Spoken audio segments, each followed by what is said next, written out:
I'm Nathan Crankfield, and the mental health journey of my family really starts with my grandfather. So my grandfather struggled with depression throughout his life, and when my mom was just 17, took his own life. That really impacted her, and so she struggled with anxiety, depression, and I think a lot of that passed on to me, just the worrying, the stress. And at 13, I went downhill. I started drinking, lost my virginity, and started smoking. Quitting the basketball team, that was really big for me because basketball was just central to who I was.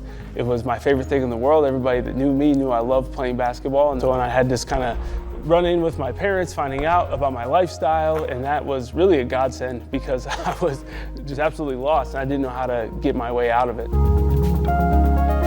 Having that moment of kind of a forced reset, if you will, allowed me to become a new person in a sense, and allowed me to have the courage to say no to a lot of the things that were being offered to me. And that was kind of a turning point. I stopped getting in trouble in school, started to apply myself a little bit more, really focused on basketball.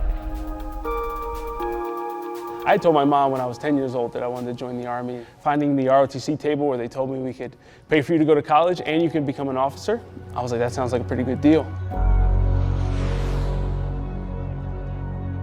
Going from college to the Army was definitely a culture shock. Being there, immersed in it, where you don't get to leave, you don't get to take breaks, there's no days off. That was where I think my faith was the most tested as well. In Ranger School, any sacrament or any prayer time was just a gift.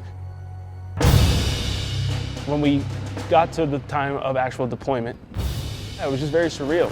Landing in Afghanistan is just kind of shockingly peaceful. And so we stayed there at the major air base for a couple weeks, and then we were sent off to the southeast corner, Jalalabad, where more in the thick of things. So the night that we arrived, we had our first mortar attack. And so it was within a couple hours, maybe 90 minutes of when we landed, that we had to go rush down into the bunker. You're just kind of like, wow, this is it. Like, we're actually in war now.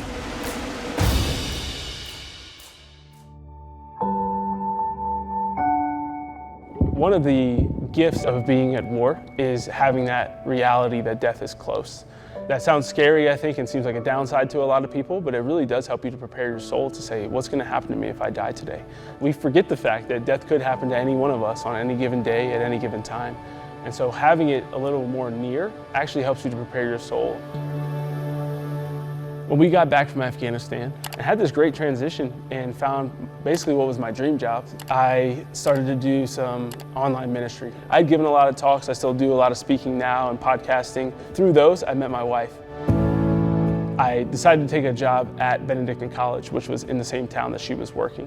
So I come back from Christmas break, get my resident assistants together, we're all excited. We're planning out the entire semester. I'm like, I'm gonna show people that I can crush this job and I'm gonna do a great job. 4 days later, I get hit up by some of my students to go play basketball. And so we're up in this old gym and we play basketball for about an hour or so and things are going well, we're having a good time. And I have the ball in my hands, push off my left like I've done a million times playing basketball. You just feel this explosion in my ankle. Turns out, popped my Achilles, full sever, just totally torn. And so here I am, excited that finally I feel like I know what I'm doing in my job, feel like I can crush it for the semester. Ask them, about how long will I be in the boot, how long until I can walk again. They're like, it's gonna be about 4 months. And so that semester's pretty much out the window. Just spent a lot of time on the couch, a lot of time just reflecting on my situation. I spent a lot of times playing video games, and so I really did just lock myself in my room and just kind of give up for about a month. The way Emily served me during that time was really motivating for me. It really helped me to see how much she loved me. I really committed to say, okay, I think this is the woman that I want to marry. And proposed in my boot, which was very fitting for how much the boot and the Achilles ended up bringing us together. Our wedding day was the happiest day of my life. Shortly after that, we got pregnant, and then it was only about 6 to 8 weeks after that that we discovered that Emily had miscarried. That really thrust us into another valley and just kind of a difficult moment, but we kind of doubled down on prayer and really stayed closer to God throughout that suffering and that tragic experience. We found the house that we wanted to move into. We were lucky to get pregnant the same month that we moved into the house, and 9 months after that, we had our baby boy Jordan. It is crazy and fun and challenging, but has been just such a gift in our lives. think God a lot of times takes you through different difficulties. And so that's what I think the whole journey has been, going back to my time in Ranger School and in the Army, was how do you suffer well and how do you keep your eyes fixed on the cross? Our feelings are signals to us. They're meant to be helpful, although they're not always pleasant. Some are unpleasant. But they're trying to get our attention, such as anger. Anger tells me that there's been an injustice. And so when I notice those feelings, it's really important to not push them down, not ignore them, but to reverence them and be curious and go, that's interesting. So if I'm angry, if there's an injustice, I like to reflect on what happened and how is it affecting me?